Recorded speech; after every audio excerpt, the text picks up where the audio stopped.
This ESPN 97.5 and ESPN 97.5.com podcast is presented by Bud Light, the perfect beer for whatever happens. In the interest of moving right along, because we do have more Rock the Mic finals to get to, this is the point of the show where we turn things over to producer Mike for something he likes to call the hot routes. Hot route! Red 7, red 7, red 7! John! What? Red 7! I don't know what red 7 means. Hot route! I don't. What is hot route? Will you just go stand on the other side, please? Hey, before, not to derail this, I just wanted to let you know that Marvin Reyes, who was following us, said that the stream is working now. Thank you, guys. Good job, welcome. Michael Carrell. You're welcome. You like a boss. All right. Michael, what you got this morning? Little hot routes questions for you guys. Question 1. Brian Hoyer was named the starter for the Browns. Good move or bad move? I like the move. He is the incumbent, and I think the 3 or 4 games he played last year, he played fairly well.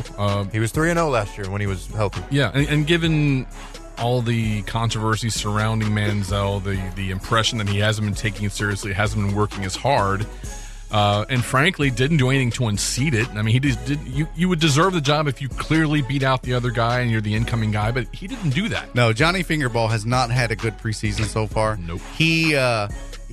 I think one of the realities that he's facing now is, you know what? I'm not as fast as everybody else. That edge probably looks a lot further away than it used to be. So I think it's the right move. I think you've got he's obviously a project. He's a work in progress. And if I'm the Cleveland Browns, I want to go with somebody that I know is going to give me a better shot at winning right now. I mean, Johnny Football might be he's their quarterback of the future, but right now, yeah, that's the right move, Brian. Did you see Michael Sam take Manziel down from behind last night for his snagged his second sack in 2 weeks? He grabbed another sack. Good for him. Fairly sweet. Hey, Anson just texted me, actually. Do I even know who the Black Scorpion is? I always thought it was Ric Flair. Nope. No. One-legged wrestler, right? It is. All right. Yeah. Well, it was also Ric Flair. Way to know your history of the show, Mike Lebischak. It was Anthony Robles. Really? The original, yes. Well, there you go. The more you know. Okay. Next. That's a story for another day. Yeah. Question 2. Former Redskins quarterback Joe Theismann says Kirk Cousins has outplayed RG3. If you're Jay Gruden, should you even consider starting Kirk Cousins over RG3? I don't think it's worth the headache. I mean, the interesting thing about that situation is you have a lot of Redskins fans who are frightened by Kirk Cousins. They want RG3 to succeed so bad that anytime Cousins completes a pass, they feel threatened by it. He threw a touchdown pass last week, and they're like, oh, here we go again. It's not a competition right now. It truly isn't. Kirk Cousins is the backup. Every team's got to have a backup. There is no competition between RG3 and Cousins. And Theismann, I mean, he talks so much, he could have changed his mind 3 times in 5 minutes. Yep. I mean, that's the one thing Joe has for him at this point. He has had a better preseason. There's no doubt. The numbers bear that out. But I think the potential lies with RG3, and what you have to find out, is he healthy to pull it off? I don't know the numbers. I mean, I haven't followed the hasn't really been close. Right. But, I mean, RG3 is the quarterback of the Washington Redskins. And the Washington football team, you mean? Yeah. The fact that he's having a better preseason against second and third string guys means nothing to me. RG3 is also coming back from an injury.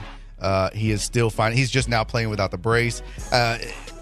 Give him some time. I mean, he's going to get back to his old self. I still think he's going to be more of a pocket passer with the threat to run, and that's going to take a little bit of time for him to adjust to changing his style of play. But he is their quarterback, regardless of what anybody is doing in the preseason.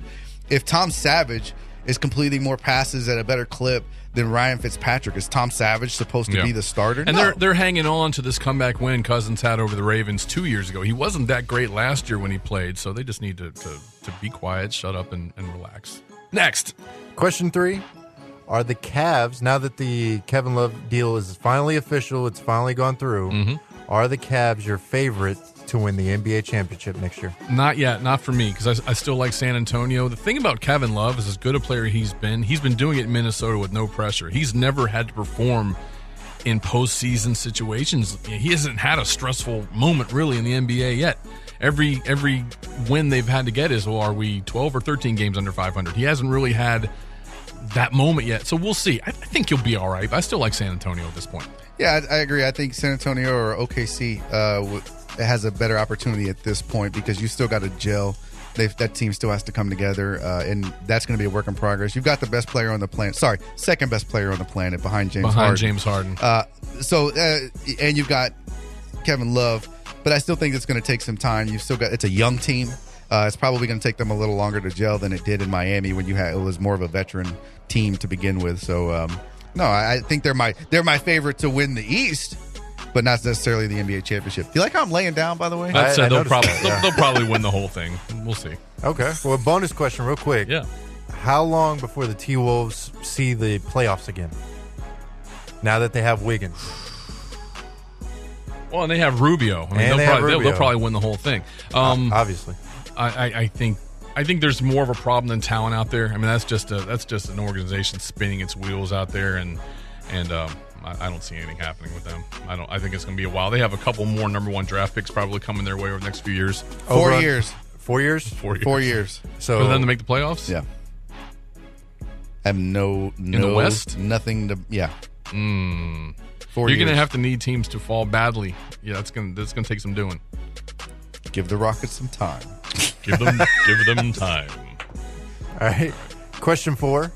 Will Ohio State at the end of the season be in the top 10 in the final poll?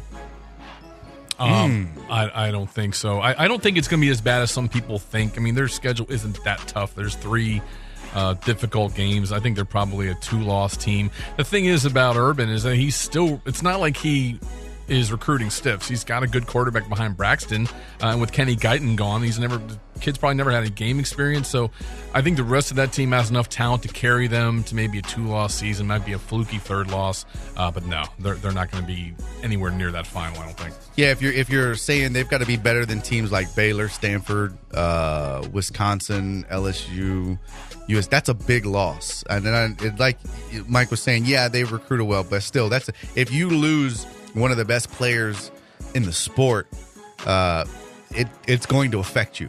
That would be like saying, oh, well, the Aggies had great backups. If they lost Manziel, would they still be? No.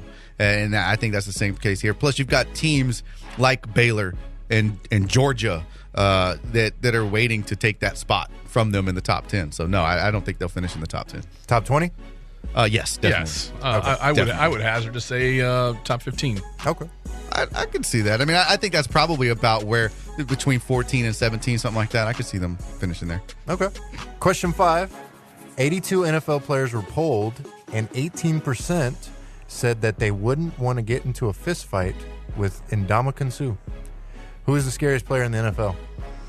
Ndamukong Suh, because he just doesn't care. Yeah. It's not like Jimmy Graham not caring about the dunking the ball over the goalpost rule. This dude just does not care.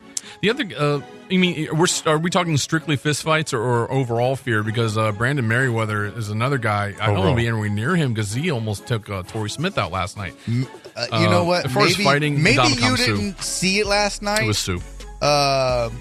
Peyton Manning is a ferocious beast. Maybe you didn't see it. I'm going to go Peyton Manning. Or Michael Sam.